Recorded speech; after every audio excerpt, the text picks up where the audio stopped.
Hai, kembali lagi dengan Horror Story Time. Kali ini aku akan membahas tentang ritual sihir balut. Seperti biasa, nama dalam cerita ini sudah disamarkan. Sungguh semua ini bukanlah hal yang diinginkan oleh Bu Marta. Rumah tangganya harus hancur karena karyawannya sendiri.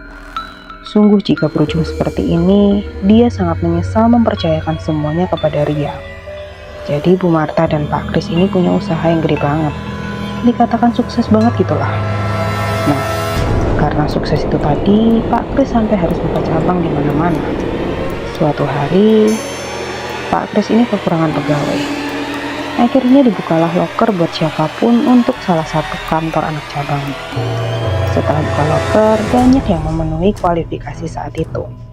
Nah, ada cewek namanya Ria. Dia tuh cerdas, baik, dan juga bagus banget sopan santunnya. Karena sifatnya yang bagus dan juga bisa merangkul siapapun, si Ria ini diberikan jabatan yang bagus di kantor anak cabangnya itu. Bu Marta ini juga sangat percaya sama Ria, sampai menjadi tangan kanannya Bu Marta saat itu. Apapun dipercayakan sama Ria. Setahun berjalan, tiba-tiba ada keanehan yang terjadi pada suaminya. Firasat Bu Marta saat itu berkata demikian. Entah mengapa sepertinya ada yang aneh dengan sikap suaminya saat itu. Pak Kris itu sering memakai parfum dan dandan yang rapi. Ya, Bu Marta mengira bahwa Pak Kris saat itu ingin bertemu dengan rekanan kerjanya. Tapi keanehan muncul ketika Pak Kris jarang pulang ke rumah. Bu Marta saat itu mencoba untuk tidak curiga karena dia sudah percaya 100% kepada suaminya. Suatu hari, Ibu Marta ini berangkat umroh sendirian. Urusan rumah dipasrahkannya lah kepada si Ria. Waktu di Tanah Suci, dia itu sering bertemu sama laki-laki yang sama persis dengan suaminya. Nah, anehnya laki-laki itu berbuat tidak senonoh saat itu. Bu Marta hanya istighfar dan batin. Ya Allah, ini di Tanah Suci kok bermaksiat.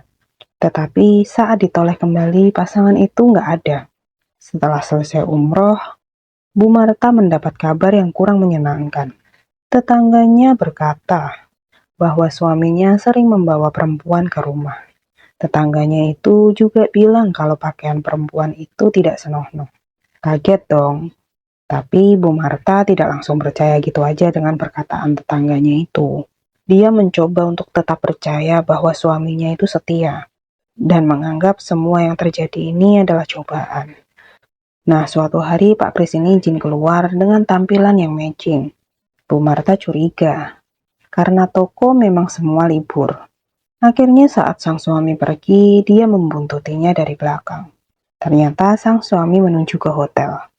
Loh, kok ke hotel? Tanya Bu Marta waktu itu dalam hatinya. Bu Marta saat itu mencoba untuk tenang dan tidak panik. Dan nggak ngerti kenapa tiba-tiba dia telepon Ria dan tanya keberadaannya di mana. Saat ditanya, Ria berkata bahwa dia sedang berlibur dengan keluarganya. Bu Marta saat itu merasa lega. Oh, berarti Bapak memang sedang bertemu dengan temannya. Tetapi, waktu ingin pulang, Bu Marta terkejut ketika melihat Ria turun dari mobil dan masuk ke dalam hotel. Pikirannya udah macam-macam dong. Setelah Ria masuk, Bu Marta pun dengan cepat mengikuti dan menanyakan kepada petugas. Ternyata benar saja dong, mereka memesan kamar. Waktu mendatangi kamar itu, kemudian Bu Marta masuk. Hatinya begitu hancur melihat Pak Kris dengan Ria habis berhubungan. Bahkan, Ria ini merekam hubungan itu di HP-nya. Memang gila si Ria ini. Kemudian Bu Marta membawa Ria dan Pak Kris untuk berbicara di rumah. Dan hasilnya memang mereka berdua saling menyukai. Setelah itu Bu Marta pun bercerai dengan Pak Kris. Lalu Pak Kris menikahi Ria. Singkat cerita mereka membuka usaha masing-masing. Setahun kemudian terdengar usaha milik Pak Kris ini bangkrut.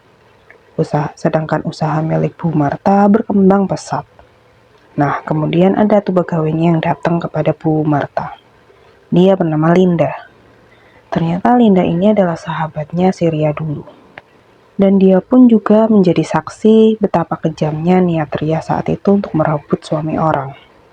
Bahkan Linda juga yang saat itu menemani Ria untuk ke orang pintar untuk meminta syarat agar bisa merebut hatinya Pak Kris dengan cepat.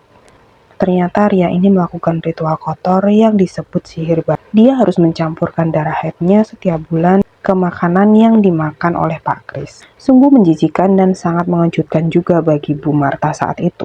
Bahkan agar Ria itu bisa diperhatikan semua orang termasuk Bu Marta ini, dia harus mengambil sperma Pak Kris dan mencampurkan dengan air liur.